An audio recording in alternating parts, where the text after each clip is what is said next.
গাধাকে সৃষ্টি করার পর তাকে বলা হলো সকাল থেকে সন্ধ্যা পর্যন্ত তাকে ক্লান্তিহীন পরিশ্রম করতে হবে, সারা জীবন তাকে পিঠে ভারী বোঝা বইতে হবে, খেতে পাবে শুধু ঘাস, আর তার মাথায় কোনো বুদ্ধি থাকবে না। তার আয়ু হবে 50 বছর। গাধা করজোড়ে সৃষ্টিকর্তাকে বলল, আমি এত বছর বাঁচতে চাই না, আমাকে 20 বছর আয়ু দেওয়া হোক। সৃষ্টিকর্তা সেটাই মঞ্জুর করলেন।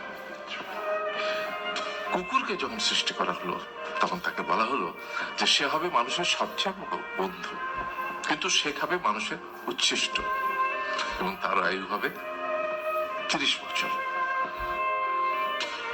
কুকুর সৃষ্টিকর্তাকে বললো, আমি এত বছর বাঁচতে চাই না, আমাকে 15 বছর আয়ু দেওয়া হোক। সেটাই মঞ্জুর করা হলো।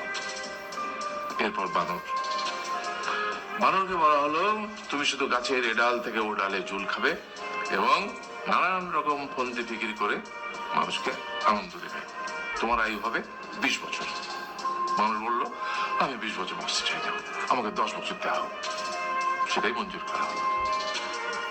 এবার এলো পুরুষ মানুষের পালা।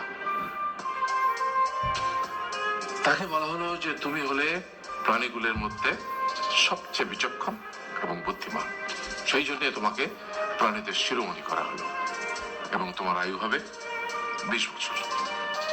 তখন পুরুষ মানুষ বলল, করজোড়ে বলল সৃষ্টিকর্তাকে যে 20 বছর আয়ু অত্যন্ত কম, হে প্রভু, আমাকে ওই গাধার সে যে 30 বছর আয়ু চায়নি সেটা আমাকে দেয়া হোক, ওই যে কুকুর 15 বছর ফিরিয়ে দিয়েছিল সেটাও আমাকে দেয়া হোক, আর যে বানর 10 বছর নেয়নি সেটাও আমাকে দেয়া হোক।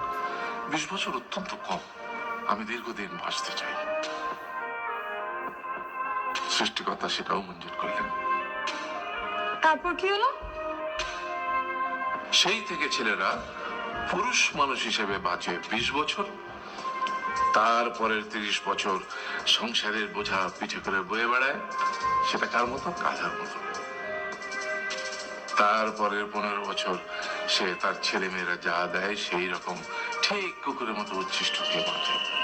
আর তারপরে বৃদ্ধ বয়সে ঠিক বানরের মতো, যেমন গাছের এডাল থেকে ওডাল ঝুল খায় বানর, তেমনি এই ছেলের বাড়ি থেকে ওই ছেলের বাড়ি, আর নানান রকম ফন্দি বিক্রি করে তার নাতি নাতনিদের আনন্দ দেওয়ার চেষ্টা করে।